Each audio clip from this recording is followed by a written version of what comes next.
Baik. Assalamualaikum warahmatullahi wabarakatuh. Waalaikumsalam warahmatullahi wabarakatuh. Hari ini saya akan menjelaskan tentang fisiologi dari sistem urinari atau sistem ekskresi.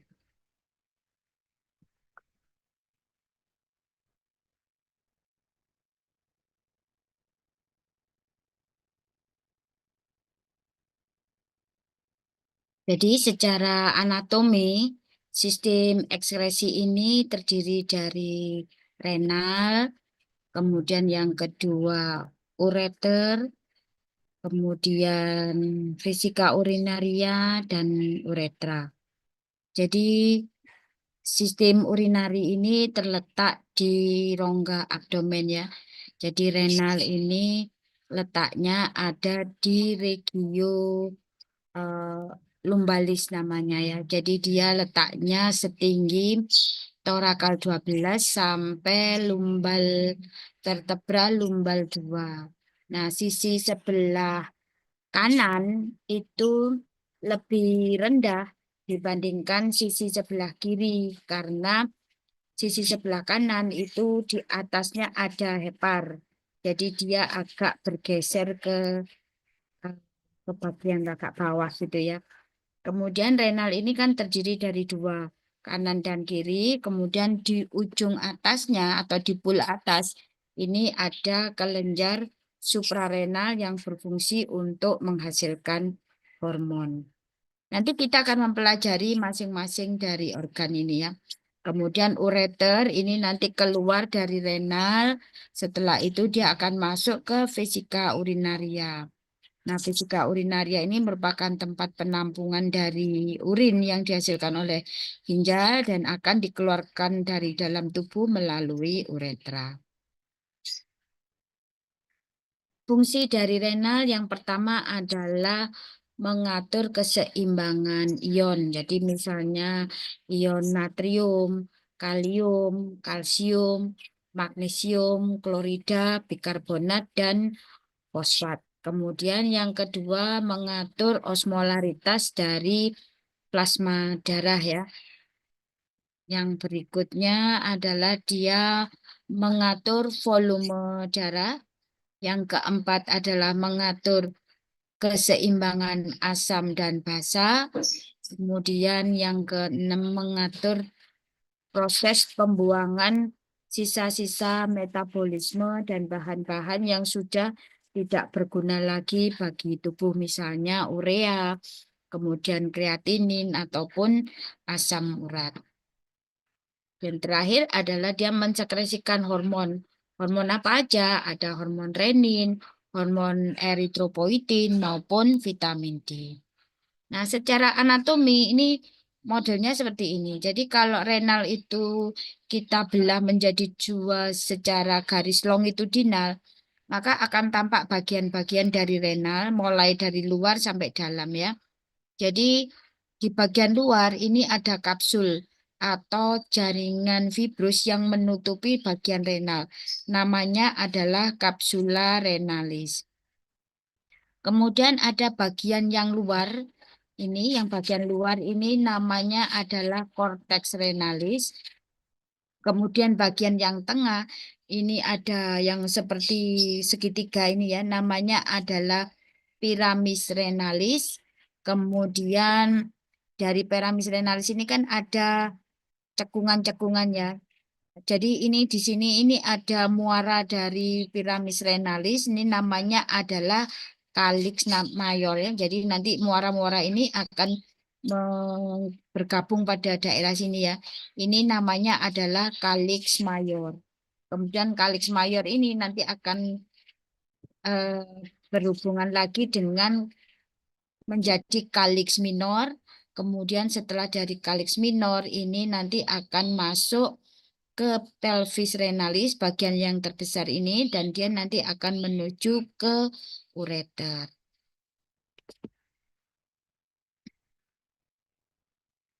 Untuk aliran darahnya, yang biru ini adalah aliran darah vena, yang merah adalah aliran darah arteri ya. Jadi vaskularisasinya ini berasal dari arteri renalis, kemudian nanti arteri renalis itu akan bercabang menjadi arteri segmentalis. Dari arteri segmentalis akan bercabang lagi menjadi interlobar, kemudian menjadi arteri arcuata ya yang melengkung ini. Kemudian ada arteri kortikal radiata, jadi yang di daerah korteks. Selanjutnya dia nanti akan masuk ke glomerulus menjadi arteriol afferent, kemudian menuju glomerulus, keluar dari glomerulus akan membentuk arteriol efferent. Kemudian akan masuk ke peritubular atau vasa recta, selanjutnya menjadi vena cortical, vena arcuata, vena interlobar, vena renalis, kemudian dia masuk ke vena cava inferior. Struktur terkecil dari renal itu disebut dengan nefron. Jadi nefron ini ada komponen pembuluh darah, ada komponen tubulus. Nah, yang komponen pembuluh darah ini terdiri dari glomerulus. Jadi glomerulus ini kan nanti akan masuk arteri ya. Jadi arterinya adalah arteriol afferent. Kemudian dari arteriol afferent ini nanti akan masuk ke glomerulus, di mana glomerulus ini dia berfungsi untuk mengatur cairan yang masuk dan solut atau bahan-bahan terlarut yang akan difiltrasi melalui kapsula Bowman. Sedangkan komponen darah itu sendiri, misalnya eritrosit, kemudian leukosit dan trombosit itu tidak bisa menembus di kapiler glomerulus ya, atau tidak bisa masuk ke arteriol afferent ya, karena memang ukurannya sangat kecil sehingga dia nanti akan langsung menuju ke arteriol efferent. Nah, ini adalah bentuk dari glomerulus ya. Jadi arteri darah dari cabang-cabang arteri renalis tadi kan akan masuk ke glomerulus melalui arteriol afferent. Nah, di sini nanti dia akan menuju ke glomerulus. Kemudian di sini kan ada epitel-epitel, kemudian juga ada podosit, ada lapisan membran basalis yang berfungsi sebagai penyaring. Sehingga pada saat darah itu masuk ke glomerulus, maka akan terjadi proses penyaringan. Jadi nanti yang tembus ini ada air, ada elektrolit, ada asam amino, dan glukosa. Sedangkan yang tidak tembus itu ada sel darah merah, atau eritrosit, leukosit, dan trombosit, serta protein yang ukurannya besar. Tapi kalau bahan-bahan yang ukurannya kecil, dia bisa tembus dari saringan dari glomerulus ini. Nanti dia akan masuk ke tubulus proximalis. Sedangkan darah yang tidak tersaring ya, jadi dia nanti akan langsung masuk ke arteriol afferent, kemudian menuju ke arteriol efferent. Bagian-bagian dari glomerulus ini di antara arteriol afferent dan efferent ini ada yang disebut dengan juxta glomerulus yang terdiri dari sel makula densa, kemudian sel mesangial ya. Jadi kalau ada aliran darah yang masuk ke arteriol afferent, di mana aliran darah itu mungkin terlalu banyak atau terlalu sedikit, maka yang merespon ini adalah juxtaglomerulus. Jadi misalnya yang masuk ke arteriol afferent itu terlalu banyak, maka untuk menghindari kerusakan dari glomerulus, nanti makula densa ini akan mengeluarkan yang disebut dengan hormon kalau ini alirannya besar maka dia akan tidak mengeluarkan hormon ya. Tetapi kalau eh, aliran darah yang masuk ke ginjal itu sedikit supaya tidak menyebabkan kematian dari sel-sel yang ada di glomerulus atau di tubulus, maka arteriol afferentnya akan mengalami vasodilatasi. Sedangkan kalau yang aliran darahnya berkurang tuh dia vasokonstriksi maksud saya. Sedangkan kalau aliran darahnya berlebih, dia justru akan mengalami vasodilatasi supaya akan terbuang.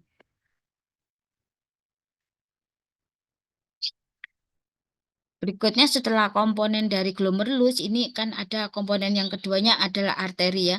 Jadi arteri aferen dan eferen. Aferen itu yang masuk, eferen itu yang keluar dari glomerulus. Kemudian tadi di antara aferen dan eferen ini kan ada juxtaglomerulus di mana di situ ada sel makula densa ya yang berfungsi sebagai sensor. Jadi kalau ada perubahan tekanan, perubahan aliran yang ke arah ginjal supaya dia nanti tidak mengalami kerusakan. Yang berperan adalah menerima sensor tersebut adalah makula densa. Jadi misalnya aliran darahnya berkurang ke ginjal, maka makula densa akan menghasilkan vasokonstriktor sehingga keluarlah hormon renin ya. Renin inilah nanti yang akan mengatur supaya terjadi peningkatan aliran darah di daerah ginjal. Berikutnya adalah kapsula Bowman. Jadi kapsula Bowman itu adalah lapisan yang mengelilingi atau meliputi atau menutupi dia dari glomerulus yang terdiri dari epitel, squamous, kemudian juga ada bagian luarnya ya. Jadi kalau bagian dalam adalah simple squamous epitelial, sedangkan bagian luar atau parietalnya juga ada squamous epitelial dari sel endotel. Kemudian di visceral dari lapisan dalamnya tadi ya, itu akan terdapat penebalan yang disebut dengan membran basalis dan akan membentuk podosit. Nah, kapsula Bowman ini fungsinya adalah sebagai filtrasi.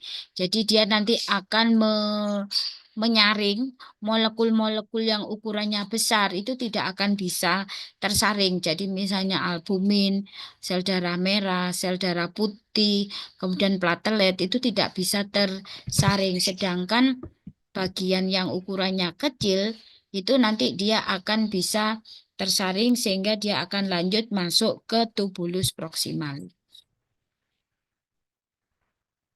Proses filtrasi di kapsula Bowman tadi itu pertama disebabkan karena adanya 3 komponen ya. Jadi adanya 3 komponen filtrasi tadi. Jadi ada sel epitel glomerulus, kemudian ada membran basalis, kemudian juga ada epitel lagi. Kemudian juga ada podosit. Nah,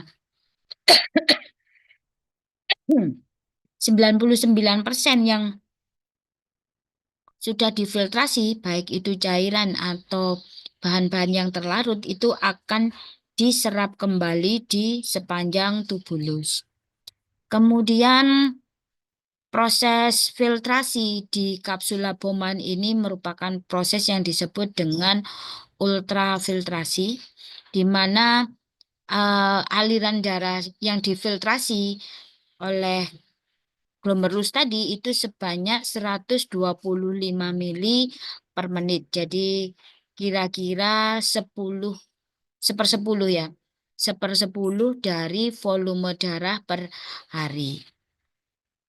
10 kali ya, 10 kira-kira 10 kali volume darah per hari. Jadi volume darah itu kan sekitar 4 liter ya. Jadi kalau 125 mili per menit berarti kan per jamnya kan 60 kali 60 ya. Berarti berapa? 60 kali 125 berarti 60 kali 125. 6 kali 125 kali 2 kan 250 kali 3 berarti 750 menit 7.500 per jam ya. Kemudian untuk pengukuran dari jumlah darah yang mengalir ke glomerulus itu disebut dengan GFR atau glomerular filtration rate di mana ini menunjukkan fungsi dari ginjal ya. Jadi kalau ada penurunan dari GFR ini, maka ini menunjukkan terjadinya gangguan fungsi ginjal. Berikutnya adalah komponen tubulus. Kalau komponen tubulus yang pertama terdiri dari tubulus proximalis. Nah, cairan yang terfiltrasi di glomerulus itu kan nanti akan masuk ke tubulus proximalis. Kemudian di sini akan terjadi reabsorpsi atau diserap kembali masuk ke pembuluh darah, yaitu ke pembuluh darah peritubuler. Kemudian di sana nanti akan ada bagian-bagian yang bisa menyerap air, bisa menyerap elektrolit ya, terutama natrium dan klorida, kemudian juga menyerap glukosa serta asam amino. Bagian dari tubulus proximalis itu ada bagian yang descending, ascending. Kalau bagian descending, dia ini permeable terhadap air. Sehingga pada saat ada cairan yang melalui tubulus proximalis yang bagian descending, yang turun ya, ini maka nanti air akan terserap masuk ke pembuluh darah. Sehingga cairannya menjadi lebih pekat. Kemudian pada saat dia naik ke atas menjadi bagian yang ascending, di mana ascending ini tidak lagi permeable terhadap air, tetapi dia permeable terhadap natrium. Sehingga pada saat dia masuk ke tubulus proximalis yang bagian ascending, maka akan terjadilah penarikan natrium ya. Natrium dan klorida masuk ke dalam pembuluh darah sehingga cairan akan kembali menjadi lebih encer. Kemudian nanti cairan tersebut akan lanjut masuk ke tubulus distal. Nah, di tubulus distal itu nanti akan terjadi proses sekresi atau pembuangan bahan-bahan yang sudah tidak dibutuhkan oleh tubuh dan ada sedikit fungsi penyerapan ya. Jadi yang diserap itu masih ada air tapi walaupun di sana sudah sedikit ya yang diserap tapi masih ada air yang diserap. Kemudian natrium dan dia akan mengeluarkan kalium serta bahan-bahan yang sudah tidak dibutuhkan lagi sehingga bahan-bahan tersebut nanti akan dibuang misalnya amonium ya amoniak yang sehingga menyebabkan urin itu berbau amonia itu karena memang dibuang ya. Kemudian nanti di sana juga ada hormon paratiroid, di mana hormon paratiroid itu berfungsi untuk mereabsorpsi kalsium dan mengeluarkan fosfat. Terus juga ada aldosteron. Nah, aldosteron ini yang berfungsi untuk menarik natrium dan mengeluarkan kalium. Aldosteron ini nanti dipengaruhi oleh hormon yang disebut dengan natriuretic peptide, di mana kalau ada atrial natriuretic peptide, maka aldosteronnya tidak keluar, sehingga natrium itu nanti tidak direabsorpsi, tetapi akan banyak dibuang bersama dengan air ya. Kemudian juga tubulus ini juga akan membuang kelebihan ion hidrogen dan amonia untuk meregulasi pH di dalam darah. Kemudian setelah masuk ke tubulus distalis, nanti dia akan masuk ke tubulus contortus, di mana tubulus contortus itu nanti fungsinya adalah menyerap air ya, terutama kalau ada hormon ADH. Tapi kalau tidak, maka dia akan lanjut dibuang bersama urin. Ini nanti aja. Nah, berikutnya adalah ureter. Bagian dari ureter ini kan yang keluar dari renal ya. Nah, dia akan membawa urin dari renal masuk ke vesika urinaria. Panjang dari ureter ini sekitar 25 cm dan dia ini terdiri dari otot polos sehingga nanti gerakan yang ditimbulkan untuk mengeluarkan urin dari renal menuju ke vesika urinaria ini adalah gerakan peristaltik. Kemudian ada bagian penyempitan dari ureter. Yang pertama adalah pada saat ureter ini pada saat perpindahan dari pelvis renalis menjadi ureter. Namanya pelvico-ureter junction. Kemudian yang kedua pada saat ureter itu berjalan di depan dari arteri iliaka komunis, jadi dia menyilang ya, menyilang di arteri iliaka. Kemudian yang ketiga pada saat dia masuk ke vesika urinaria. Nah, tempat penyempitan ini akan sering menjadi tempat lokasinya eh, batu ya, batu ginjal itu tersumbatnya di situ. Jadi di tempat-tempat penyempitan tadi. Berikutnya adalah vesika urinaria. Jadi vesika urinaria ini merupakan suatu organ yang terdiri dari otot polos, kemudian dia juga elastis ya, karena dia bisa menampung urin, kemudian dia juga akan bisa kontraksi. Jadi kalau dilatasi dia akan bisa menampung urin, kemudian dia akan kontraksi untuk mengeluarkan urin tersebut. Nah, vesika urinaria ini di bawahnya kalau pada laki-laki terdapat kelenjar prostat, kemudian dia letaknya ada di daerah pubis ya, di daerah pelvis ya. Jadi di atau namanya di belakang ya, di belakang dari simfisis pubis, kemudian eh, di bawah dari vesika urinaria. Kalau tadi kalau pada laki-laki kan ada kelenjar prostat ya, tapi kalau pada wanita itu di belakangnya itu ada vagina. Kemudian kalau pada laki-laki ada rektum. Kemudian vesika urinaria ini dapat menyimpan kira-kira sekitar 500 sampai 530 mili. Tetapi pada saat vesika urinaria ini terisi sekitar 150 sampai 200 mili, maka dia akan merangsang untuk terjadinya proses berkemih.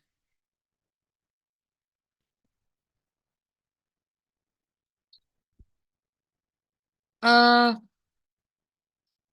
Setelah vesika urinaria di bawahnya ini adalah uretra. Jadi uretra ini merupakan organ yang bentuknya seperti tabung, terdiri dari otot polos ya. Nah, fungsi uretra ini adalah membuang urin dari tubuh.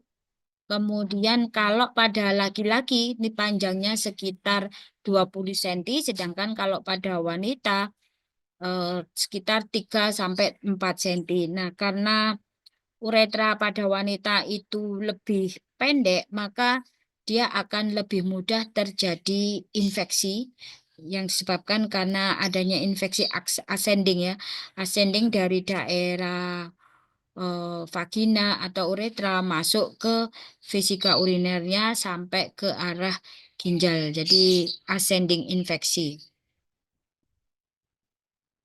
Biasanya yang menyebabkan infeksi itu adalah bakteri E. coli. Jadi bakteri E. coli ini merupakan normal flora kalau di saluran cerna, tetapi dia akan berubah menjadi patogen kalau di tempat lain. Jadi vagina kalau pada wanita itu kan berdekatan dengan anus ya, sehingga E. coli yang terbuang bersama feses itu kadang-kadang bisa masuk ke vagina. Nah, karena ada E. coli di vagina yang bukan tempatnya di situ, maka dia akan berubah menjadi patogen, sehingga dia nanti akan menginfeksi vagina dan bisa menginfeksi uretra, karena uretra, kemudian vagina dan anus pada wanita itu berdekatan sehingga mudah sekali terjadi infeksi di daerah uretra. Nah, di uretra ini juga ada sfinkternya.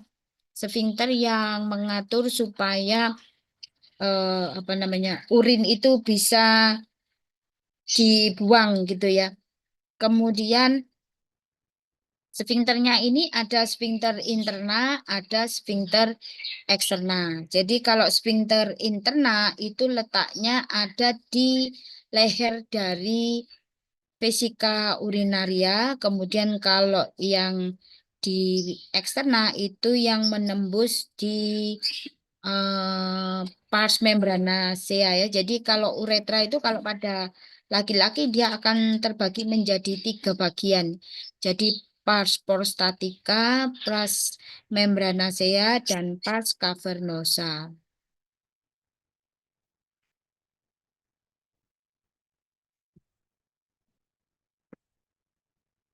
Nah, ini ya. Ini adalah vesika urinaria. Kemudian di bawah vesika urinaria ini ada kelenjar prostat. Nah, kalau pada laki-laki ini ya, kelenjar prostat, kemudian eh, dari vesika urinaria kan keluar uretra. Uretranya ada 3 bagian. Yang di dalam prostat ini namanya pars prostatica. Kemudian yang menembus musculus levator ani ini namanya pars membranacea. Kemudian yang di sepanjang corpus penis ini namanya pars cavernosa. Panjangnya sekitar 20 cm. Kemudian di sini ada sphincter uretra interna. Kalau yang lagi di sini juga ada sphincter uretra eksterna. Kalau yang pada perempuan ini lebih pendek, jadi sekitar 4 cm ya. Jadi dari leher dari vesika urinaria ini ada sphincter ani interna, kemudian di pars membranacea ini juga ada sphincter ani eksterna. Kemudian dia akan keluar melalui uretra. Berikutnya adalah proses pembentukan urin. Jadi fungsi pertama dari renal itu adalah proses pembentukan urin. Proses pembentukan urin ini melalui 3 fase, yaitu ada filtrasi, reabsorpsi, dan sekresi. Proses filtrasi ini terjadi pada saat ada aliran darah masuk ke arteriol aferen menuju ke glomerulus. Kemudian di glomerulus kan nanti akan terjadi proses penyaringan atau proses filtrasi.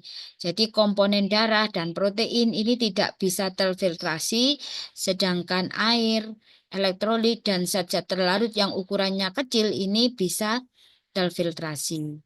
Nah, komponen darah yang sudah terfiltrasi tadi, ini nanti akan masuk ke tubulus proksimal, sedangkan yang tidak terfiltrasi, misalnya komponen darah tadi eritrosit, leukosit, trombosit, dan protein, ini nanti akan masuk ke arteriol eferen. Kemudian eh, apa saja yang terfiltrasi? Yang terfiltrasi itu ada air, ada sisa-sisa metabolisme, ada asam amino, glukosa, kemudian juga ada ion. Sedangkan yang tidak terfiltrasi adalah platelet, kemudian protein, eritrosit, dan leukosit.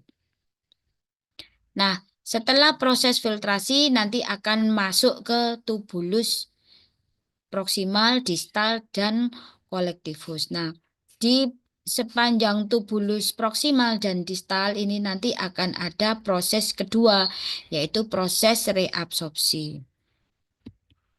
Ini adalah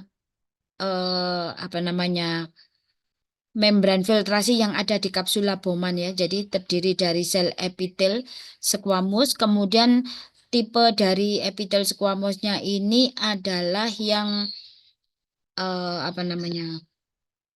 tipe yang berongga ya, bukan berongga jarak antar sel epitelnya itu lebar-lebar.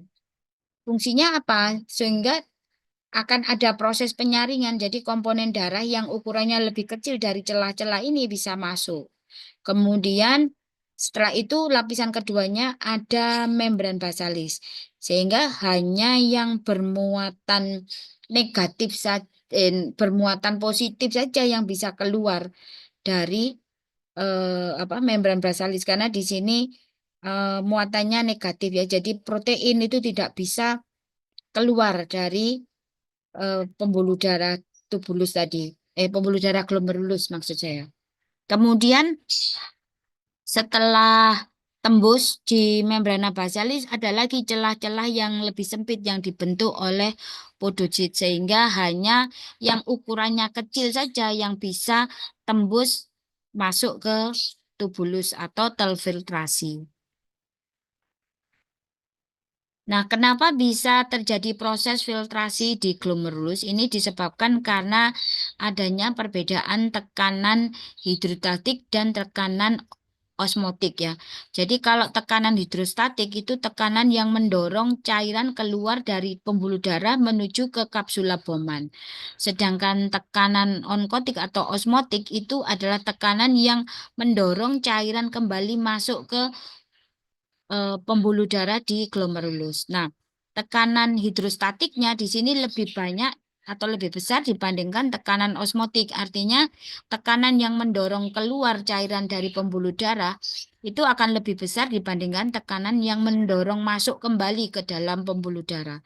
Sehingga terjadilah proses filtrasi.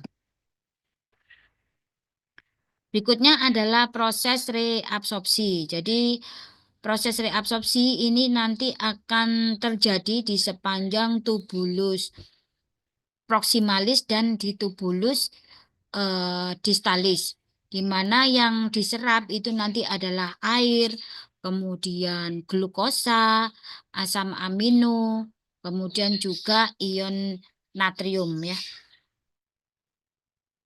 Selanjutnya adalah fungsi sekresi.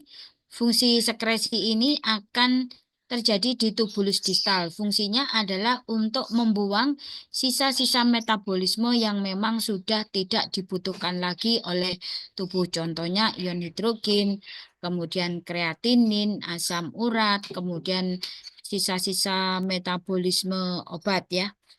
Kemudian setelah disekresi, ada juga ion kalium ya. Setelah disekresi, nanti dia akan masuk ke tubulus kolektifus. Nah, di tubulus kolektifus ini tergantung kalau ada hormon ADH, maka akan terjadi penyerapan air lagi. Tetapi kalau tidak ada, maka cairan yang sudah masuk ke tubulus distalis ini nanti akan hanya lewat saja melalui tubulus kolektifus, kemudian dia akan masuk ke pelvis renalis, ureter, kemudian ke uretra. Nah, ini adalah bagaimana mekanisme terjadinya reabsorpsi di tubulus proksimal dan di tubulus distal. Kalau misalnya air, maka dia akan melalui celah-celah antar sel ya yang disebut dengan aquaporin. Nah, aquaporin ini akan terbuka kalau misalnya ada apa namanya ada hormon ADH tadi ya. Kemudian kalau lipid ya, lipid itu karena dia larut di dalam lemak, maka dia bisa menembus langsung melalui membran sel, kemudian masuk ke sel di epitel dari tubulus, kemudian langsung keluar menuju ke pembuluh darah. Jadi dia melalui difusi pasif gitu ya. Kemudian juga hormon atau vitamin yang larut di dalam lipid itu dia bisa nembus langsung. Kemudian kalau urea, ion ini dia bisa melalui celah-celah antar sel. Kemudian kalau yang ukurannya besar, misalnya glukosa, asam amino, kemudian juga mungkin vitamin yang larut air yang ukurannya besar, maka dia harus dibantu dengan protein karier. Jadi protein karier ini nanti akan membawa natrium. Nah, selain membawa natrium, dia akan juga membawa molekul-molekul besar tadi, sehingga dia akan masuk, kemudian nanti dia akan dikeluarkan lagi juga natrium keluar, maka dia akan ikut keluar masuk ke pembuluh darah. Ini adalah lokasi proses reabsorpsi ya. Jadi kalau di tubulus proksimal itu yang direabsorpsi pertama adalah natrium, kemudian air, terus HCO3 atau bikarbonat, glukosa, asam amino itu diserap kembali. Kemudian yang dibuang masuk ke dalam tubulus itu ada ion hidrogen, kemudian amonia, dan sisa-sisa metabolisme di dalam darah. Kemudian pada saat dia masuk ke tubulus distal, yang ditarik itu air ya. Air akan ditarik lagi sehingga cairannya menjadi lebih pekat. Lebih pekat, ini nanti akan naik ke tubulus yang ascending. Nah, pada saat masuk ke tubulus ascending, ini yang nanti akan diserap itu adalah natrium karena dia tidak permeable terhadap air. Jadi kalau tubulus proximal descending itu yang diserap air, sedangkan kalau ascending yang diserap adalah ion natrium dan klorida gitu ya. Kemudian dibuang di sini juga urea. Kemudian pada saat cairan itu masuk ke tubulus distal akan terjadi reabsorpsi lagi. Ada kalsium, klorida itu akan diserap, sedangkan kalium itu akan disekresikan di tubulus distal. Kemudian masuk ke tubulus collectivus. Nah, di tubulus collectivus ini kalau ada ADH, maka akan diserap lagi airnya. Tetapi kalau tidak ada ADH, maka dia akan lanjut dikeluarkan, kemudian nanti akan terbentuklah urin. Ginjal juga berfungsi untuk proses pemekatan dan pengenceran urin. Jadi misalnya kita banyak minum ya. Banyak minum kan berarti encer atau osmolaritasnya menjadi lebih rendah. Maka pada saat cairan tubuh kita yang banyak itu masuk ke ginjal, maka dia akan masuk ke tubulus, masuk ke glomerulus dulu ya. Kemudian difiltrasi, dia akan masuk ke tubulus proksimal. Dan di sini kan encer ya.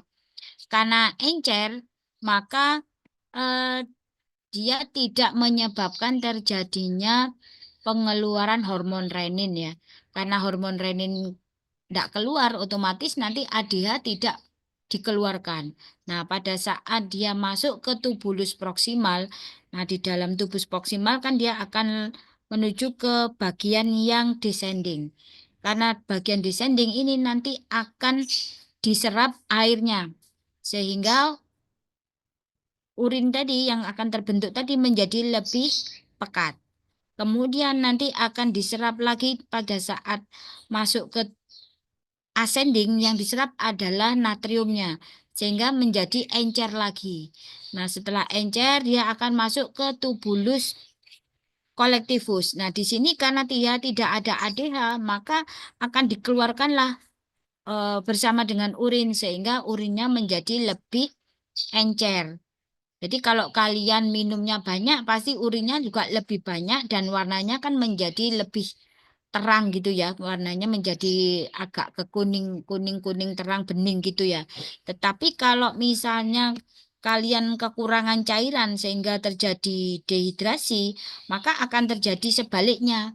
Jadi pada saat jumlah cairan yang masuk ke ginjal itu sedikit, masuk ke tubulus proximal descending, dia airnya diserap lagi, kemudian masuk ke tubulus ascending yang ionnya yang diserap, kemudian saat masuk ke tubulus collectivus, airnya diserap lagi, sehingga jumlah urinnya akan menjadi semakin rendah. Karena pada saat volume cairannya itu berkurang, maka supaya jantung itu tetap berdenyut, dia harus dipertahankan volumenya. Caranya bagaimana? Yaitu tadi menyerap cairan yang masuk ke tubulus tadi sehingga produksi urin menjadi berkurang, harapannya volume darah akan naik. Tapi kalau misalnya kita kelebihan cairan, jadi kita minum banyak sehingga volume cairan tubuh kita banyak, maka supaya jantung itu tidak ngoyo bekerja, maka dia harus dibuang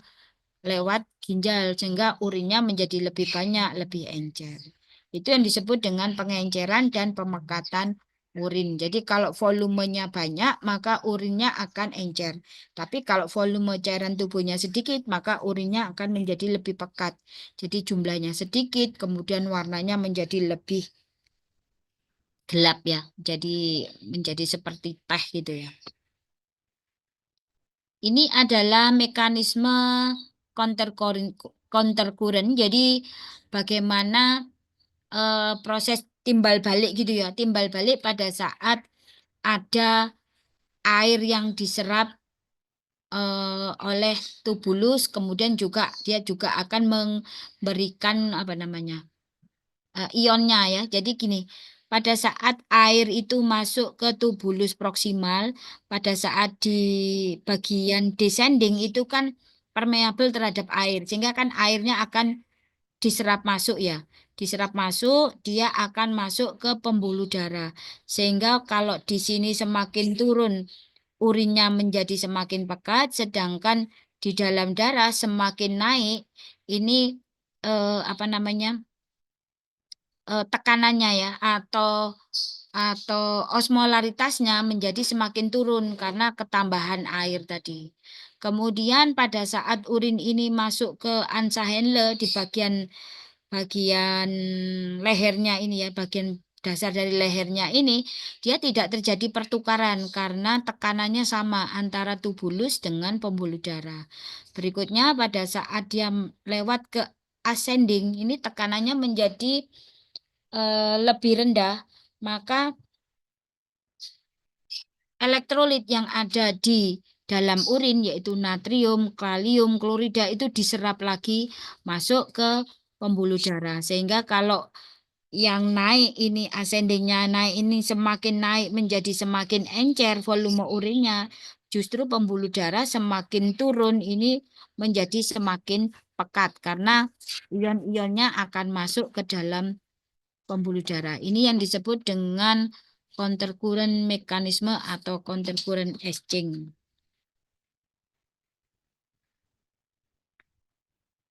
Ini pengaruh ADH terhadap proses pengenceran dan pemekatan urinnya. Jadi kalau misalnya volume darah itu banyak sehingga dia tidak ada hormon renin. Kalau hormon reninnya ada, maka ADH juga tidak dikeluarkan, maka pada saat urin tadi masuk ke tubulus proksimal yang descending, ini akan terjadi penarikan air sehingga menjadi lebih pekat. Nah, kemudian masuk ke ascending, penarikan elektrolit sehingga mengencer lagi. Nah, karena ngencer, kemudian sisa yang tidak diserap tadi akan dibuang bersama urin karena tidak ada ADH yang menyerap sehingga volume urinnya menjadi lebih banyak. Sebaliknya kalau misalnya volume cairan tubuhnya itu sedikit, maka pada saat dia lewat di sebentar.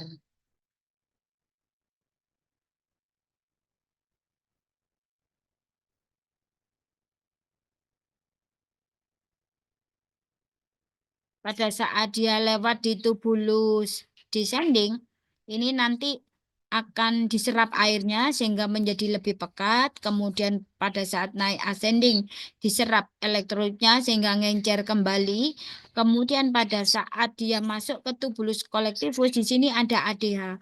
Maka air akan diserap kembali di sepanjang tubulus kolektifus. Akibatnya volume air akan menjadi volume urin maksud saya menjadi lebih sedikit, kemudian juga lebih kental atau lebih pekat ya.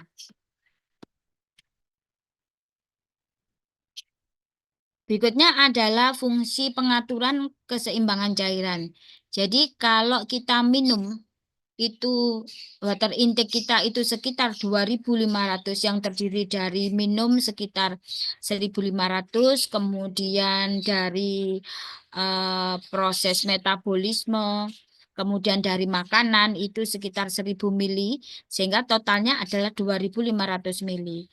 Maka jumlah air yang dikeluarkan juga harus sama, yaitu 2.500 mili yang terdiri dari urin sekitar 1.500, kemudian dari keringat, kemudian dari paru-paru, dari feses, ini akan berkisar sekitar 1.000, sehingga jumlah yang masuk dan jumlah yang keluar itu harus sama. Nah, ini yang ngatur adalah ginjal ya. Jadi pada saat volume cairan tubuh kita itu tinggi, maka dia akan dibuang. Tetapi pada saat volume cairan tubuh kita itu rendah, maka dia akan diserap. Jadi prosesnya seperti itu ya. Untuk masuk ke kondisi homeostasis. Jadi misalnya nih, ada volume darah yang menurun karena perdarahan, karena muntah, karena diare, atau berkeringat, atau berkemih yang terlalu banyak ya. Ini kan nanti volume darah yang berkurang ini akan ditangkap, atau sensor ini akan ditangkap oleh hipotalamus, sehingga hipotalamus nanti akan mengaktifkan pusat haus, kemudian dia juga akan menghasilkan ADH. Nah, ADH ini nanti akan bekerja di ginjal, maka dia akan menyebabkan terjadinya penyerapan air di tubulus, sehingga volume urinnya akan sedikit, volume darah akan kembali normal. Sebaliknya, kalau misalnya volume darah kita berlebihan, maka kondisi ini akan diterima oleh sensor yang ada di hipotalamus, sehingga hipotalamus nanti akan tidak mengaktifkan pusat haus, sehingga kita tidak minum, kemudian juga tidak ada produksi ADH. Karena tidak ada produksi ADH, maka cairan yang masuk ke ginjal ini semuanya akan dibuang atau tidak terjadi proses reabsorpsi, sehingga volume cairan darah akan kembali menurun menuju ke kondisi homeostasis. Berikutnya adalah pengaturan tekanan darah ya. Jadi pengaturan tekanan darah ini tergantung dari berapa volume darah yang masuk ke glomerulus atau GFR tadi ya. Jadi kalau misalnya volume darah yang masuk ke ginjal atau GFR-nya turun, maka akan terjadilah pelepasan dari hormon renin. Nah, renin ini nanti akan mengaktifkan pembentukan angiotensin 2, di mana angiotensin 2 akan mengaktifkan pembentukan aldosteron sehingga terjadi penyerapan air dan natrium. Selain itu, angiotensin 2 juga akan menyebabkan terjadinya vasokonstriksi pembuluh darah sehingga tahanan perifernya akan meningkat. Volume darah yang meningkat dan tahanan perifer yang meningkat ini akan menyebabkan kondisi homeostasis sehingga terjadi peningkatan tekanan darah. Selain itu, pada saat volume darah itu turun, dia juga akan menyebabkan aktivitas simpatis. Nah, aktivitas saraf simpatis ini juga akan merangsang pengeluaran renin, angiotensin 2, aldosteron, dan vasokonstriksi pembuluh darah.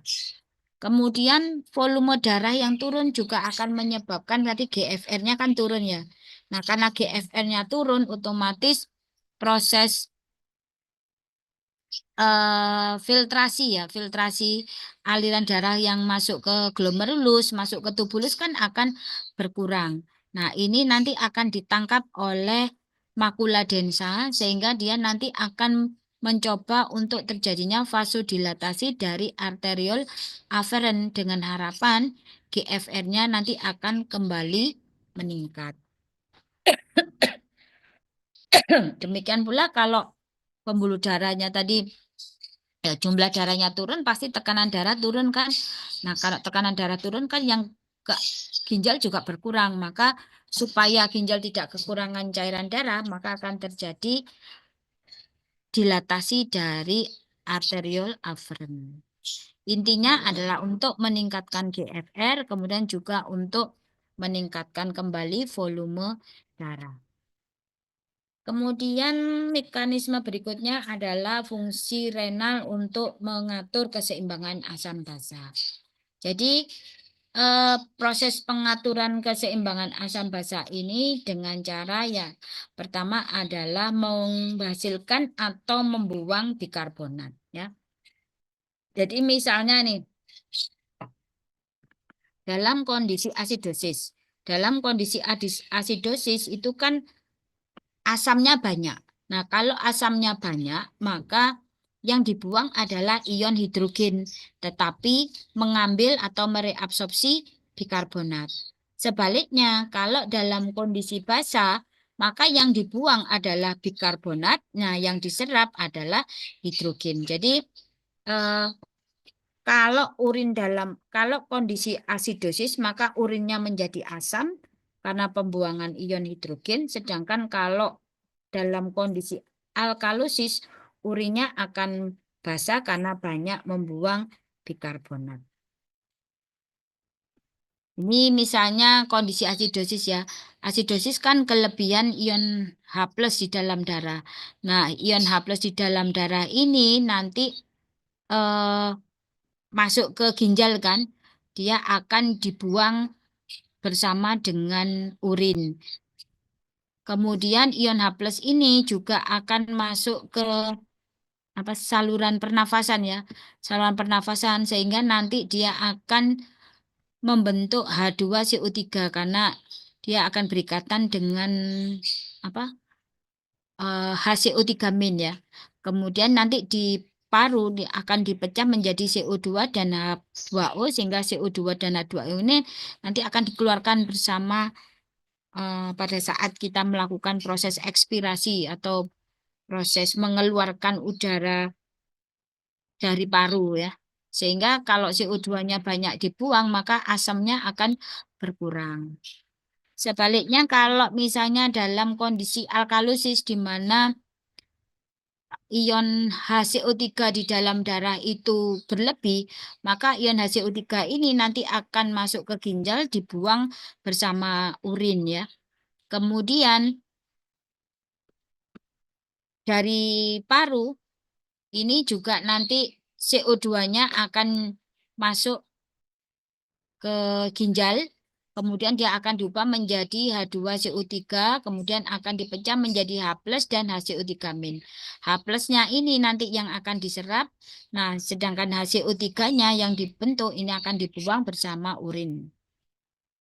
Jadi kalau kondisi asidosis itu dia menyerap bikarbonat, membuang H+, kalau kondisi alkalosis itu menyerap H+, membuang HCO3. Yang terakhir adalah fungsi, ini fungsi menghasilkan vitamin D. Jadi ginjal ini juga berperan di dalam proses menghasilkan vitamin D. Jadi vitamin D ini bahan dasarnya adalah 7-dehidrokolesterol. Kemudian dengan bantuan sinar ultraviolet pada panjang gelombang 290 sampai 315, dia akan diubah menjadi previtamin D. Nah, previtamin D ini nanti akan disimpan ya, disimpan di jaringan lemak ataupun masuk ke hepar.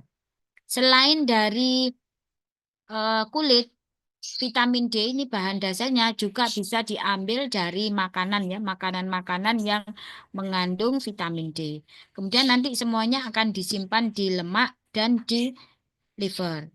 Pada saat tubuh membutuhkan, jadi dia membutuhkan vitamin D untuk penyerapan kalsium misalnya ya, maka vitamin D tadi itu dengan bantuan hormon paratiroid, maka dia akan diaktifkan menjadi vitamin D. Proses ini terjadi di ginjal.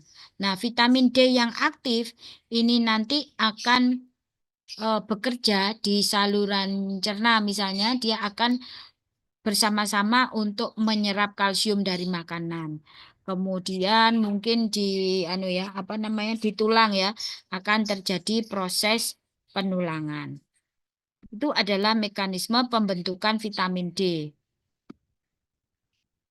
Berikutnya adalah mekanisme berkemih ya. Jadi pada saat vesika urinaria itu terisi oleh urin di mana isinya lebih dari 200 mili kan vesika urinarinya menjadi teregang. Nah, regangan ini nanti akan merangsang pusat berkemih yang ada di pons sehingga aktivitas parasimpatisnya naik, aktivitas simpatis dan somatisnya menurun. Efeknya apa? Kalau parasimpatis naik, maka akan terjadi kontraksi dari muskulus yang ada di vesika urinaria, kemudian akan membuka sphincter internal. Sedangkan kalau somatisnya yang menurun, maka nanti sphincter uretra eksternalnya juga akan membuka sehingga terjadilah proses miksi.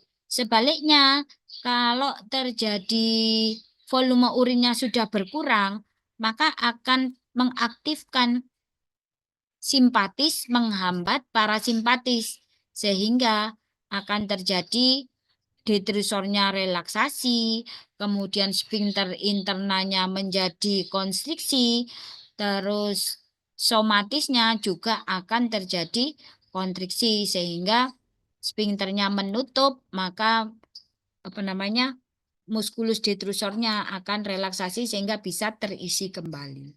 Nanti kalau sudah volume sudah mencapai 150 akan merangsang parasimpatis lagi. Demikian seterusnya. Yang terakhir adalah produksi hormon. Jadi tadi kan dia selain hormon vitamin D, ginjal kan juga menghasilkan hormon eritropoietin. Kapan terjadi proses sintesa hormon eritropoietin? Yang pertama kalau misalnya kadar oksigen di dalam udara berkurang. Kemudian adanya kondisi disosiasi kurva oksigen, artinya eh, oksigen itu tidak bisa terlepas ya, tidak bisa terlepas ikatannya dengan Hb. Padahal kan jaringan membutuhkan oksigennya. Nah, pada saat tidak bisa terlepas dari Hb, ini yang akan menyebabkan eritropoietin dihasilkan.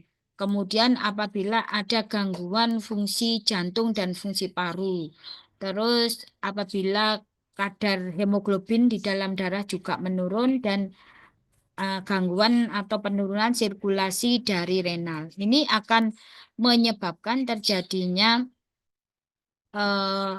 sintesa dari eritropoietin. Kemudian hormon eritropoietin ini nanti akan masuk ke sumsum tulang sehingga dia akan berfungsi untuk melakukan proses eritropoiesis atau menghasilkan eritrosit, sehingga eritrositnya yang dihasilkan akan masuk ke dalam darah dan dia akan berfungsi untuk mengangkut oksigen.